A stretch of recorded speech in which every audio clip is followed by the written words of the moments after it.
नमस्कार, स्वागत है एक बार फिर आपका ईएन हिंदी पर। मैं हूं राम भारद्वाज और आप देख रहे हैं ईएन हिंदी का मॉर्निंग न्यूज़ बुलेटिन। आज है 19 जनवरी 2021 और हिमाचल प्रदेश की आज की सबसे बड़ी खबरें हम आपके लिए लेकर आए हैं। वीडियो को शुरू कर रहे हैं इससे पहले आपके लिए एक सवाल है। सांसद रामस्वरूप शर्मा जो मंडी के सांसद है, मेंबर ऑफ पार्लियामेंट है, लोकसभा का प्रतिनिधित्व करते हैं हिमाचल से, मंडी से, उनके बड़े भाई वार्ड सदस्य का चुनाव हारे हैं। वो किस कारण हारे, आपकी राय इस पर क्या? क्योंकि ये टॉपिक, ये मुद्दा, ये खबर सोशल मीडिया पर आग की तरह वायरल हो रही है। अपनी राय हमें कमेंट बॉक्स में आप ज़रूर बताएं कि एक मेंबर ऑफ पार्लियामेंट के अगर बड़े भाई वार्ड सदस्य का चुनाव हारे तो इसका कारण क्या है। ज़रूर अपनी राय हमें कमेंट बॉक्स में दीजिएगा। वीडियो को शुरू करते हैं। राष्ट्रीय सड़क सुरक्षा माह मानवीय चूक से होते 90% हादसे, मुख्यमंत्री जयराम ठाकुर। मुख्यमंत्री जयराम ठाकुर ने कहा कि लगभग 90% सड़क दुर्घटनाएं मानवीय चूक के कारण होती है, इसलिए लोगों को सड़क सुरक्षा और यातायात नियमों के बारे में जागरूक किया जाना चाहिए। रेज मैदान पर राष्ट्रीय सड़क सुरक्षा माह के शुभारंभ पर सीएम ने ये बात कही है। उन्होंने कहा कि सड़क सुरक्षा अभियान को सफल बनाने के लिए आम जनता, स्वयंसेवी संगठनों, पंचायती राज संस्थाओं, स्थानीय निकायों और संबंधित विभागों को शामिल किया जाना चाहिए।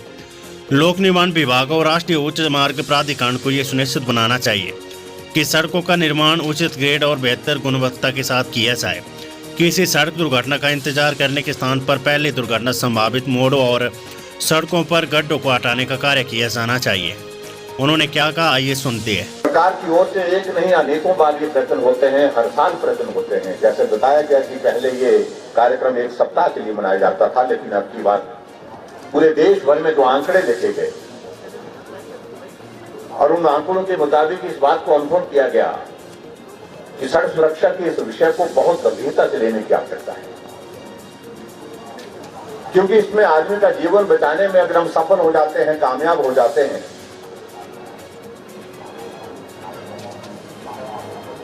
तो एक बहुत बड़ा पुण्य का कार्य हम भी करते हैं और दूसरे लोगों को भी जिनसे हम आग्रह करते हैं उनके माध्यम से भी ये पुण्य का कार्य संभव है। और इसलिए अब की बार सरकार की ओर से तय हुआ ये कार्यक्रम सिर्फ सप्ताह के लिए नहीं, हम इसको एक महीने के लिए कार्यक्रम बनाएंगे।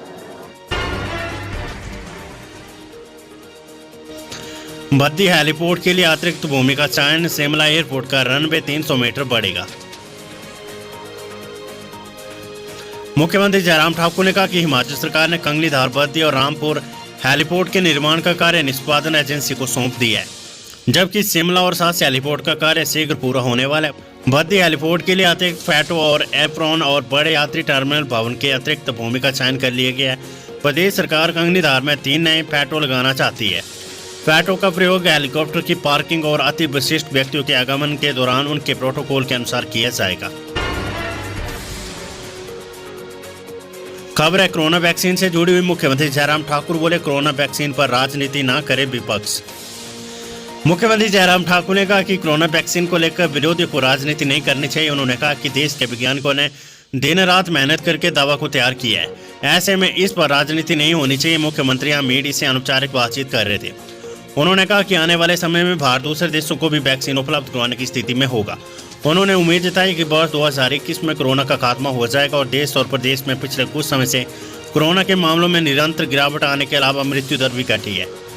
प्रदेश में पहले चरण में टीकाकरण के लिए 1,35,000 हेल्थ केयर और फ्रंट लाइन वर्कर को चुना गया है, जिसके लिए 93,000 वैक्सीन उपलब्ध हो चुकी है। उन्होंने कहा कि प्रदेश में टीकाकरण अभियान को सफल बनाने के लिए 388 कोल्ड चेन पॉइंट स्थापित किए हैं। उन्होंने कहा कि आम आदमी तक वैक्सीन पहुंचाने में थोड़ा विलंब हो सकता है, जिसके लिए पूरी एहतियात बरतनी चाहिए। उन्होंने कहा कि वे खुद कोरोना संक्रमित हो चुके हैं, ऐसे में इसे हल्के में नहीं लेना चाहते, क्योंकि बाद में भी इससे साइड इफेक्ट नजर आते। उन्होंने कहा कि ये समय सावधानी बरतने का है ताकि कोरोना संक्रमण फिर से ना फैले।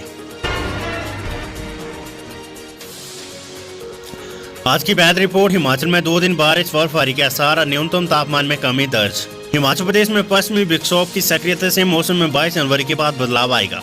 इससे प्रदेश में बारिश, बर्फबारी के आसार है। 22 जनवरी तक पूरे प्रदेश में मौसम साफ रहने का पूर्वानुमान है, जबकि प्रदेश में 23 और 24 जनवरी को बारिश, बर्फबारी होने के आसार है।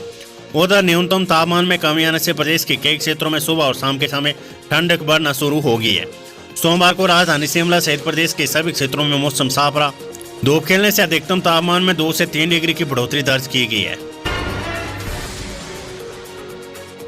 बर्ड फ्लू, हिमाचल में 4,921 विदेशी परिंदों की बर्ड फ्लू से हुई मौत। हिमाचल में बर्ड फ्लू से एक माह में मरने वाले परिंदों की संख्या लगभग 5,000 हो चुकी है। प्रदेश भर में अभी तक कुल 4,921 विभिन्न विदेशी परिंदे बर्ड फ्लू के कारण मरे हैं। इस अवधि में राज्य के विभिन्न जिलों में 361 जंगली पक्षियों की मौत भी हो चुकी है। सरकारी आंकड़ों के अनुसार जनवरी दूसरे पखवाड़े में बर्ड फ्लू से मरने वाले पक्षियों की मौत का आंकड़ा घटा है। बर्ड फ्लू से पक्षियों के मरने का जो आंकड़ा तिहाई तक पहुंच गया था, वे जनवरी दूसरे पखवाड़े तक दहाई तक पहुंच गया है। पंचायती राज मंत्री वीरेंद्र कंवर ने कहा कि जन स्वास्थ्य को ध्यान में रखते हुए प्रदेश सरकार ने बाहरी राज्यों से आने वाले मुर्गी और मुर्गी उत्पादों के परिवहन पर अस्थायी रूप से रोक लगाई हुई है। रोक को एक और सप्ताह के लिए बढ़ा दिया गया है। प्रदेश में प्रवासी पक्षियों की मृत्यु दर में लगातार गिरावट दर्ज की जा रही है। हिमाचल में कोरोना टीकाकरण का दूसरा चरण 5,061 को लगेगी वैक्सीन। हिमाचल प्रदेश में कोरोना टीकाकरण का दूसरा चरण सोमवार सुबह शुरू हुआ है। दूसरे चरण में 5,061 स्वास्थ्य कर्मचारी, आशा वर्करों, आंगनबाड़ी कार्यकर्ताओं को कोरोना के टीके लगाए जा रहे हैं। इसी के तहत चंबा मेडिकल कॉलेज चंबा के एमबीबीएस प्रशिक्षुओं को टीके लगाए गए हैं। कॉलेज के एमबीबीएस प्रशिक्षु अक्षिता शर्मा, अक्षय राक्षी शर्मा, अभिषेक कौशल और भगत सिंह को कोरोना टीका लगाया गया। पहले दिन 16 जनवरी को शुरू हुए टीकाकरण अभियान में 963 लोग वंचित रह गए थे। इन्हें भी आज टीका लगाया जा रहा है। इनमें से कुछ राज्य से बाहर थे जो अब असहज महसूस कर रहे थे, लेकिन इन सभी को वैक्सीन दी जानी। ऐसे में अब इन्हें आने वाले वैक्सीनेशन के दिनों में टीका लगाया जाएगा ताकि सभी हेल्थ केयर वर्करों का वैक्सीनेशन का कार्य पूरा हो सके। बड़ी खबर है, हलेड़कला के प्रधान पद के लिए अब 21 जनवरी को होंगे चुनाव। हलेड़कला में जब प्रधान पदों की मतों की गिनती शुरू हुई और मामला बहुत करीब जा पहुंचा तो राजेश सियाल को 600, अरुण कुमार को 570 वोट मिले, जिससे 30 वोट मतों से राजेश सियाल को विजयी घोषित किया गया। अरुण कुमार ने फिर से मतगणना करवाई, जिससे कभी उनके वोट ज्यादा हो गए तो कभी कम। 6 बार मतगणना हुई। उपमंडल अधिकारी अभिषेक वर्मा की मौजूदगी में मतगणना में राजेश सियाल को 578, अरुण कुमार को 577 मत मिले। राजेश सियाल को 1 मत से विजय घोषित किया गया, लेकिन लोगों ने विरोध करना शुरू कर दिया और अरुण कुमार के समर्थक चक्का जाम कर धरने पर बैठ गए। प्रधान पद के लिए 6 लोग मैदान में थे। मतगणना में मतों की गिनती में गड़बड़ी के आरोप लगाए गए, जिस पर इस पंचायत में प्रधान के चुनाव को निरस्त कर 21 जनवरी को फिर से आयोजित करवाने का फैसला लिया गया है।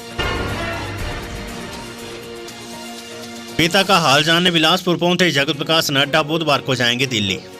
भारतीय जनता पार्टी के राष्ट्रीय अध्यक्ष जगत प्रकाश नड्डा अपने पिता डॉक्टर नारायण लाल नड्डा का हाल चाल जानने बिलासपुर पहुंचे।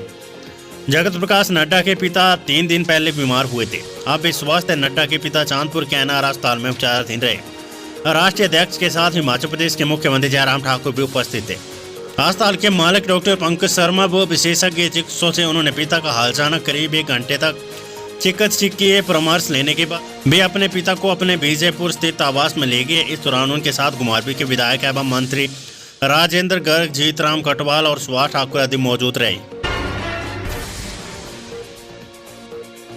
स्वास्थ्य मंत्री बोले, कोविड टीकाकरण मामले में भारत ने अमेरिका, ब्रिटेन और फ्रांस को पछाड़ा।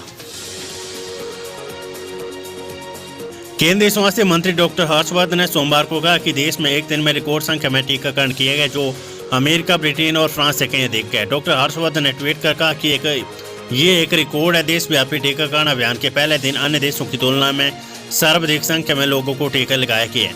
उन्होंने कहा कि 6 राज्यों में दूसरे दिन 17,072 लोगों का टीकाकरण किया गया। अब तक 2,24,000 से अधिक लोगों को टीका लगाया जा चुका है। मंडी पुलिस को बड़ी सफलता, जिला में 2 जगह पकड़ी 3 किलो 676 ग्राम चरस। पूरे प्रदेश सहित मंडी जिला में नशा तस्करी के मामले थमने का नाम नहीं ले रहे। अब जिला में चरस तस्करी के 2 मामले सामने आए। पहले मामले में पुलिस थाना ओट की टीम ने नाके के दौरान एक वाहन चालक को 3 किलो 42 ग्राम चरस के साथ गिरफ्तार किया है। आरोपी चरस की एक खेप सप्लाई करने के लिए ले जा रहा था, तभी पुलिस ने आरोपी की गाड़ी को कब्जे में ले लिया। दूसरा मामला रविवार रात का पद्र थाने के तहत सामने आया। यहाँ पुलिस टीम ने मंडी पठानकोट नेशनल हाईवे पर दिल्ली नंबर की गाड़ी से तलाशी के दौरान 634 ग्राम चरस बरामद की है। आरोपी चरस की ये खेप दिल्ली लेकर जा रहा था, जिसे मंडी पुलिस ने धर दबोचा। पुलिस अधीक्षक मंडी शालिनी अग्निहोत्री ने दोनों मामलों की पुष्टि की है। खबर सीएम हेल्पलाइन से। सीएम हेल्पलाइन पर लगातार शिकायत करने वाला होगा ब्लॉक। सीएम हेल्पलाइन नंबर 1100 में बार बार एक ही तरह की शिकायतें करने वालों को ब्लॉक कर दिया जाएगा। कुछ समय के लिए इनको ब्लॉक किए जाएंगे ताकि ये दोबारा शिकायत ना कर सके। ऐसे कई लोग हैं जो अपनी आपसी रंजिश और स्थानीय राजनीति के चलते लगातार शिकायतें कर रही है, जिनको और कोई काम नहीं है। ऐसे लोगों को उनकी शिकायत के निपटारे के लिए 7 दिन दिए जाएंगे। यदि तब तक भी लगातार शिकायतें करते रहेंगे तो उनको चेतावनी देने के बाद ब्लॉक किया जाएगा। ये नई व्यवस्था सीएम हेल्पलाइन में की जा रही है, क्योंकि ऐसे कई मामले सामने आ चुके जिनमें कर्मचारियों की सिरदर्दी बढ़ चुकी। सीएम के सामने इन मामलों को लाया गया, जिसके बाद सूचना प्रौद्योगिकी मंत्री रामलाल मार्कंडे ने कहा कि बार-बार शिकायत करने वालों को ब्लॉक किए जाएंगे। उन्होंने बताया कि 20 शिकायतों के बाद तुरंत कार्यवाही की जाएगी। घुमारवी में स्कूटी पर जा रहे दुकानदार को दूध टैंकर ने उड़ाया, सिर पर चोट लगने से मौत। घुमारवी शहर से गुजरने वाले राष्ट्रीय उच्च मार्ग पर दकड़ी चौक के समीप एक सड़क हादसे में 40 वर्षीय व्यक्ति की मौत हुई है। मृतक की पहचान प्रियंकल कपिल पुत्र हरिपाल बताई जा रही है। जानकारी के मुताबिक मृतक घुमारवी शहर में शीशे की दुकान चलाता था। अपनी स्कूटी पर सवार होकर दुकान की तरफ जा रहा था। बताया जा रहा है कि एक दूध का टैंकर घुमारवी से बिलासपुर की ओर जा रहा था। प्रत्यक्षदर्शी ने बताया कि दोनों वाहन एक ही दिशा में जा रहे थे, तभी अचानक ये हादसा पेश आया। स्कूटी चालक सड़क पर गिर गया, जिसके चलते उसके सिर के ऊपर गंभीर चोट आई। स्कूटी सवार की मौके पर ही मौत होगी। प्रियंकल कपिल गांव बड़ू के किराए के मकान में रहता था। कसौली का नया बस स्टैंड जल्द होगा, जनता के नाम इसी माह के अंत की सौगात की उम्मीद। पर्यटन स्थल कसौली के नवनिर्मित बस स्टैंड की ओपनिंग जनवरी माह के अंत या फरवरी माह के आरंभ में होने की उम्मीद है। ये बात छावनी बोर्ड कसौली के जय सतीश कुमार ने कही है। उन्होंने बताया कि बस स्टैंड में ट्रायल बेस पर गाड़ियों को पार्क किया गया है, जिससे इसकी क्षमता का पता चल सके। उन्होंने बताया कि एक फ्लोर पर 85 गाड़ियां पार्क की गई है। नवनिर्मित बस स्टैंड में 3 फ्लोर। दोस्तों, अगर अभी तक आपने हमारे चैनल को सब्सक्राइब नहीं किया है तो यहाँ क्लिक करके हमारे चैनल को सब्सक्राइब कर लें। साथ ही इस नोटिफिकेशन बेल पर भी जरूर क्लिक करें, जिससे कि आप हमारे आने वाले सारे वीडियोस की नोटिफिकेशन अपने मोबाइल पर पा सकें।